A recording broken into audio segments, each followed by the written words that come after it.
വീണ്ടും ചർച്ചയിലേക്ക്. Advocate C K Vidyasagar, ഒരു നവോത്ഥാന നായകനോ ഒരു സാമൂഹ്യ പരിഷ്കർത്താവോ ആയി ശ്രീനാരായണ ഗുരുവിനെ കാണുമ്പോൾ അദ്ദേഹം ഈ രാജ്യത്തിൻ്റെ സാമൂഹ്യ പരിഷ്കർത്താക്കളിൽ ഏറ്റവും പ്രധാനികളിൽ ഒരാളാണ്. അത് നമ്മുടെ ഇന്ത്യയുടേത് എന്നത് തന്നെ നമ്മൾ ചുരുക്കി കാണുന്നതാണ്. ആ നിലയ്ക്ക് അദ്ദേഹത്തെ വലിയൊരു തലത്തിൽ ആണ് നമ്മൾ പ്രതിഷ്ഠിക്കുന്നത്. പക്ഷേ അദ്ദേഹം ഒരു ജാതിയുടെ അല്ലെങ്കിൽ ഒരു ദൈവം ആയി അദ്ദേഹത്തെ മാറ്റുമ്പോൾ അദ്ദേഹം അത്രയും വലിയ ഒരു തലത്തിലാണോ നിൽക്കുന്നത്, അതോ കേവലം ഒരു ജാതിയുടെ ദൈവമായി അദ്ദേഹത്തെ ചുരുക്കുകയാണോ ചെയ്യുന്നത്? എൻ്റെ വ്യക്തിപരമായ അഭിപ്രായത്തിൽ ഞാൻ ഈ ചോദ്യം എന്നോട് തന്നെ ചോദിക്കുകയും എൻ്റെ ചുറ്റുവട്ടത്തുള്ള ധാരാളം സുഹൃത്തുക്കളോടും ചോദിച്ചിട്ടുണ്ട്. ഗുരുവിനെ ക്ഷേത്രമായി ഇങ്ങനെ കൽഭിത്തികൾക്കുള്ളിൽ പ്രതിഷ്ഠിച്ച് കഴിയുമ്പോഴത്തേക്കും വാസ്തവത്തിൽ ഗുരുവിൻ്റെ സ്റ്റേച്ചറിനെ നമ്മൾ തന്നെ ചുരുക്കിക്കളയുകയല്ലേ. കാരണം ഈ ക്ഷേത്രത്തിനകത്തേക്ക് വരുന്നത് ഇനി ഹിന്ദു ശാസ്ത്ര വിധി പ്രകാരം മറ്റ് ഹിന്ദുക്കൾ ആരെങ്കിലും, വേദപണ്ഡിതന്മാരോ മറ്റ് ഹിന്ദു മതത്തിലുള്ള മറ്റു വിഭാഗങ്ങളോ ആരെങ്കിലും ശ്രീനാരായണ ഗുരുവിനെ ദൈവമായിട്ട് അംഗീകരിക്കുന്നുണ്ടോ? ഇല്ല. അപ്പോൾ ആരും ശ്രീനാരായണ ഗുരുവിനെ മറ്റുള്ളവരാരും അംഗീകരിക്കുന്നില്ല. നമ്മൾ മാത്രം ദൈവമായിട്ട് അംഗീകരിച്ച് വലിയ ഭിത്തി കെട്ടി അതിനകത്ത് പ്രതിഷ്ഠ നടത്തി വെച്ചുകൊണ്ടിരിക്കുമ്പോൾ സ്വാഭാവികമായിട്ടും ഗുരു ചുരുങ്ങി പോവുക ചെയ്തേ. ഗുരുവിനെ വലിയ ഔന്നത്യത്തിൽ നിന്ന്, ഹിമാലയത്തിൻ്റെ ഔന്നത്യത്തിൽ നിന്ന് നമ്മളൊരു കുന്നോളം വലിച്ച് താഴ്ത്തുന്നതായിട്ടാണ് എനിക്ക് തോന്നുന്നത്. ഭാവിയിൽ ഇത് കൂടുതൽ ഗുരുവിൻ്റെ സ്റ്റേച്ചറിനെ കൂടുതൽ ചെറുതായി പോകാനേ ഉപകരിക്കുള്ളൂ എന്നെനിക്ക് ആത്മാർത്ഥമായ ഭീതിയുണ്ട്. ഫോർ എക്സാമ്പിൾ, കുറേ കഴിയുമ്പോൾ മറ്റ് ക്ഷേത്രങ്ങളുടെയൊക്കെ എവിടെയെങ്കിലുമൊക്കെ ഒരു ഉപപ്രതിഷ്ഠ പോലെ ഇനിയിപ്പോൾ ഒരു നൂറ്റാണ്ടോ അല്ലെങ്കിൽ 1.5 നൂറ്റാണ്ടോ കഴിയുമ്പോഴേക്കും ഇങ്ങനെ ഒരു ദൈവവും കൂടെ ഹിന്ദു വിഭാഗത്തിൽപ്പെട്ടതാണല്ലോ. അപ്പോൾ ഇങ്ങനെ ഒരു ദൈവവും കൂടി ഉണ്ട്, ഈ ദൈവത്തെയും കൂടി വെച്ചേക്കാം. ഇപ്പോൾ ഒരു അമ്പലം എടുത്തു കഴിഞ്ഞാൽ ശിവന്, പാർവതി, കൃഷ്ണൻ എല്ലാവരെയും കൂടിയൊക്കെ എല്ലായിടത്തും ഓരോരുത്തരത്തെയൊക്കെ പ്രതിഷ്ഠിക്കുന്നു പറയുന്നത് പോലെ ഒരു ഉപദൈവമായിട്ട് എവിടെയെങ്കിലുമൊക്കെ ഒരു പ്രതിഷ്ഠയുടെ മൂലയ്ക്കോട്ട് ഒരു ഏതെങ്കിലുമൊക്കെ കോർണറിൽ ഒതുങ്ങിപ്പോകുന്ന അവസ്ഥയിലേക്ക് ശ്രീനാരായണ ഗുരുദേവൻ ഇങ്ങനെ പോയാൽ 100 150 വർഷം കഴിയുമ്പോഴേക്കും മാറിപ്പോകും എന്ന് ഞാൻ ആത്മാർത്ഥമായിട്ട് ഭയപ്പെടുകയാണ്. അത് ഗുരുദേവ ദർശനത്തിൻ്റെ മാഹാത്മ്യത്തെ മറ്റു സമൂഹങ്ങളിൽ പരിശോധിക്കാനും മറ്റു വ്യക്തികൾക്കും വരുന്ന തലമുറയ്ക്കുമൊക്കെ അതിൻ്റെ ആഴത്തെയും അതിൻ്റെ ഗിരിമയെയും ഒക്കെ മനസ്സിലാക്കാനുള്ള അവസരങ്ങളെ നിഷേധിക്കുകയായിരിക്കും ഫലത്തിൽ ചെയ്യുക എന്നെനിക്ക് തോന്നുന്നുണ്ട്. ഗുരുമന്ദിരങ്ങൾ ഒരു സാമൂഹ്യ കേന്ദ്രങ്ങളായിട്ട് നിന്ന കാലത്ത് അവിടെ ആർക്കു വേണമെങ്കിലും വരാം.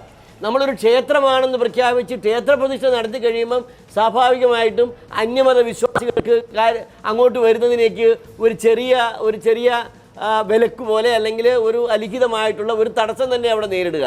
അപ്പോഴും നമ്മൾ ഗുരുവിനെ മൊത്തം സമൂഹത്തിൻ്റെ മുന്നിൽ പ്രദർശിപ്പിക്കുന്നതിനും അവതരിപ്പിക്കുന്നതിനുമുള്ള അവസരങ്ങളെ നമ്മൾ ചുരുക്കിക്കളഞ്ഞ് നമ്മൾ ഒരു ഈഴവ സമൂഹത്തിൻ്റെ മാത്രം മേഖലയിലേക്ക് ഗുരുവിനെ ഒതുക്കിക്കളയുന്ന അവസ്ഥയിലേക്ക് പോകും എന്ന് ഞാൻ ആത്മാർത്ഥമായിട്ടും ഭയപ്പെടുന്നുണ്ട്. ഇത് 2004 ശേഷം SNDP യോഗത്തിൻ്റെ നേതൃത്വത്തിൽ നിന്നും ഞാനൊക്കെ മാറിപ്പോന്നു കഴിഞ്ഞതിന് ശേഷം ഉണ്ടായിട്ടുള്ളൊരു പ്രതിഭാസമാണ് ഇത്. എനിക്കിതിനോട് തീരെ യോജിപ്പില്ല. ഗുരുവിനെ അടുത്ത് കണ്ടറിഞ്ഞ സഹോദരൻ മുതൽ ഗുരുവിനെപ്പറ്റി ആഴത്തിൽ പഠിച്ചിട്ടുള്ള PK ബാലകൃഷ്ണൻ്റെ പുസ്തകങ്ങൾ വായിച്ചാലും നടരാജഗുരുവിൻ്റെ പുസ്തകങ്ങൾ വായിച്ചാലും ഇവരാരും ശ്രീനാരായണന് ഏറ്റവും അടുത്ത് അറിയുകയും ആഴത്തിൽ പഠിക്കുകയും ചെയ്ത വലിയ വ്യക്തിത്വങ്ങൾ ആരും അങ്ങനെ പറഞ്ഞിട്ടില്ല. പിന്നെ ഒരു കാര്യം ഞാൻ സമ്മതിക്കാം, നമ്മളിതെല്ലാം ഈശ്വര ചൈതന്യം കുടികൊള്ളുന്നു. ചിലരിൽ ഈശ്വര ചൈതന്യത്തിൻ്റെ ഒരു കണിക കൂടുതൽ ലഭിക്കാൻ അവസരമുണ്ടാകുന്നു. അങ്ങനെ ഈശ്വര ചൈതന്യത്തിൻ്റെ ഒരു കൂടുതൽ കണിക ലഭിക്കാൻ ഭാഗ്യമുണ്ടായവർ, അത്തരത്തിലുള്ള അനുഗ്രഹീതരായ മനുഷ്യർ, അവർ വലിയ മഹാമനുഷ്യരായി മാറുന്നു. സമൂഹത്തിൻ്റെയും വരാനിരിക്കുന്ന തലമുറകൾക്കും ഒക്കെ വെളിച്ചം പകരുന്ന വലിയ ദർശനങ്ങൾ നൽകാനുള്ള കഴിവുള്ളവരായി മാറുന്നു. അതുകൊണ്ട് ആ നിലയ്ക്ക് പരദൈവം അങ്ങനെയും ഒരു വ്യാഖ്യാനം അവതരിപ്പിക്കാം. പക്ഷേ പ്രൊഫസർ MK ദൈവം എന്ന സങ്കല്പത്തിലേക്ക് എത്തുമ്പോൾ അതിൻ്റെ മറ്റൊരു തലത്തിലേക്ക് കടന്നിരിക്കുന്നു. ഇപ്പോൾ SNDP യോഗത്തിൻ്റെ ഭാഗമായിട്ടൊക്കെ രോഗശാന്തി ശുശ്രൂഷകൾ അല്ലെങ്കിൽ അത്തരം ധ്യാനങ്ങൾ ഒക്കെ സംഘടിപ്പിക്കുന്ന ഇടപാടുകളുണ്ട്. ഈ നേരത്തെ സൂചിപ്പിച്ചതുപോലെ ഗുരുക്ഷേത്രങ്ങൾ എന്ന നിലയ്ക്ക് പൂർണ്ണമായി ദൈവമായി അവതരിപ്പിക്കുന്ന ഒരു സാഹചര്യമുണ്ട്. ശ്രീനാരായണ ഗുരുവിനെ പ്രാർത്ഥിച്ചാൽ രോഗം മാറും എന്ന തരത്തിൽ ആ ധ്യാനം സംഘടിപ്പിക്കുന്ന ഏർപ്പാട് ഇത് പക്ഷേ ഈ പറഞ്ഞതുപോലെ ഗുരു ഉണ്ടായിരുന്ന കാലത്തിനപ്പുറത്ത് പുതിയ കാലത്തേക്ക് വരുമ്പോൾ സാമുദായികമായി നേരിടുന്ന ചില വെല്ലുവിളികളെ അതിജീവിക്കാൻ വേണ്ടിയുള്ള ഒരു തന്ത്രമായി കൂടി കരുതാമോ?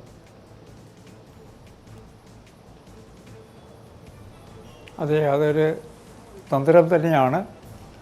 ശ്രീ വിദ്യാസാഗർ പറഞ്ഞതുപോലെ ലോകത്തിലെല്ലാവർക്കും സംപൂജ്യമായ ഒരു വ്യക്തിത്വം പരിമിതപ്പെടുത്തുകയാണ് അപ്പോഴും ചെയ്യുന്നത്.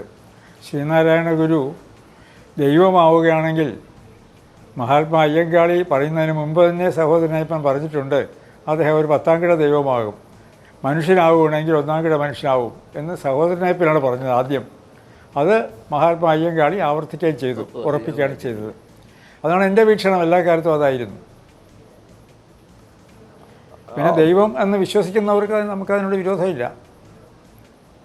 അതാണ് അത് പക്ഷേ താങ്കൾക്ക് എന്താണ് തോന്നുന്നത്? അങ്ങനെ ഒരു വിഭാഗം അല്ലെങ്കിൽ അങ്ങനെ വിശ്വസിക്കുന്നവർ വിശ്വസിക്കട്ടെ എന്ന് പറയുമ്പോൾ ആ സ്വഭാവത്തിലാണോ ഇപ്പോൾ കാര്യങ്ങൾ പോകുന്നത് എന്നതുകൂടി ഒരു പ്രശ്നമാണല്ലോ. ശ്രീനാരായണ SNDP യോഗത്തിൽ തന്നെ മുമ്പ് ഇതര മതസ്ഥരുണ്ടായിരുന്നു, വിവിധ ജാതികളിൽപ്പെട്ടവരുണ്ടായിരുന്നു. അവർ ശ്രീനാരായണ ഗുരുവിൻ്റെ ദർശനങ്ങളെ ആ നിലയ്ക്ക് പ്രചരിപ്പിക്കാൻ ശ്രമിച്ചിരുന്നു, അതിനെ ഉൾക്കൊള്ളാൻ ശ്രമിച്ചിരുന്നു. ആ നിലയ്ക്കാണോ പക്ഷേ ഇപ്പോൾ പോകുന്നത്?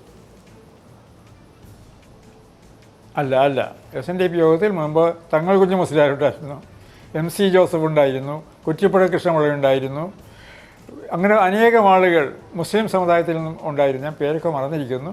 അവരെല്ലാവരും ഉണ്ടായിരുന്നു. ആ അവസ്ഥയെല്ലാം മാറി.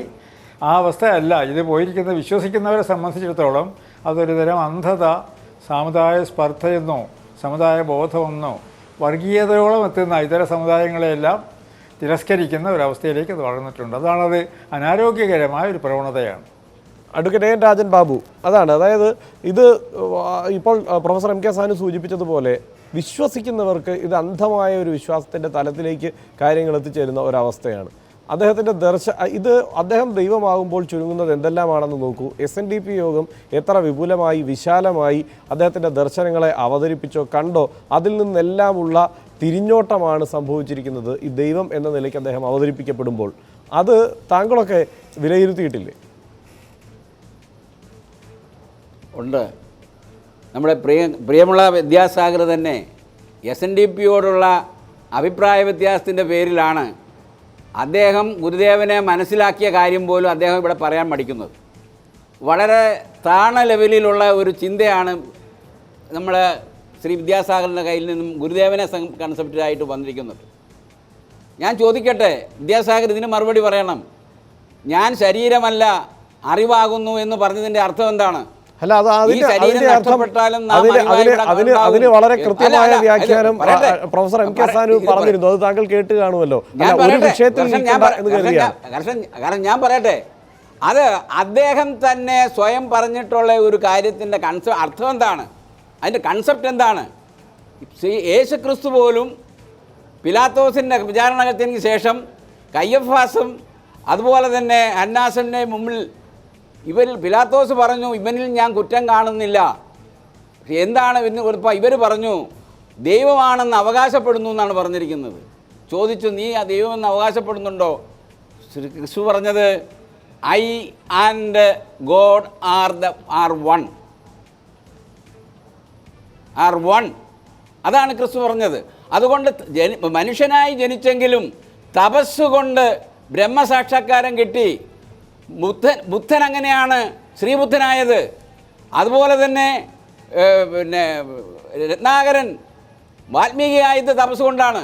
അല്ല, ഞാൻ ദൈവമാണ് എന്ന് സ്ഥാപിക്കാൻ വേണ്ടിയുള്ള വാദങ്ങളാണത്. പക്ഷേ ഞാൻ ചോദിച്ച ചോദ്യത്തിനുള്ള ഉത്തരത്തിലേക്ക് കൂടി ദയവായി വരണം. അതാണ് ദൈവം എന്ന കൺസെപ്റ്റ്. അല്ല, അതിന്റെ തുടർച്ചയായി ഇവിടെ സംഭവിച്ചത് എന്താണ്? അദ്ദേഹത്തിന്റെ ദർശനങ്ങൾക്ക് സംഭവിച്ചത് എന്താണ്? SNDP പ്രവർത്തകർ എങ്ങനെ അതല്ല SNDP പ്രവർത്തകർ എങ്ങനെ കാണുന്നു എന്ന അടിസ്ഥാനത്തിൽ ആകരുത്. അടിസ്ഥാന പ്രമാണങ്ങളുടെ അടിസ്ഥാനത്തിൽ, ഉപനിഷത്തുകളുടെ അടിസ്ഥാനത്തിൽ, മന്ത്രങ്ങളുടെ അടിസ്ഥാനത്തിൽ അതിനെ വിലയിരുത്തണം. ലളിതമായി ഞാൻ ചോദിച്ചത് SNDP യോഗം പ്രവർത്തകരുടെ മാത്രം, അതായത് ഈഴവ സമുദായത്തിന്റെ മാത്രം ദൈവമാകണോ അതോ ഈ രാജ്യത്തിന്റെ നവോത്ഥാന നായകനാകണോ? അതാണല്ലോ പ്രധാനപ്പെട്ട ചോദ്യം. ആ നിലയ്ക്ക് ഈ കഴിഞ്ഞ 15 വർഷം കൊണ്ട് വന്ന ഒരു പരിവർത്തനം എന്താണ് എന്ന് ചോദിച്ചാൽ അത് നേരത്തെ പ്രൊഫസർ MK സാനു പറഞ്ഞതുമാണ്.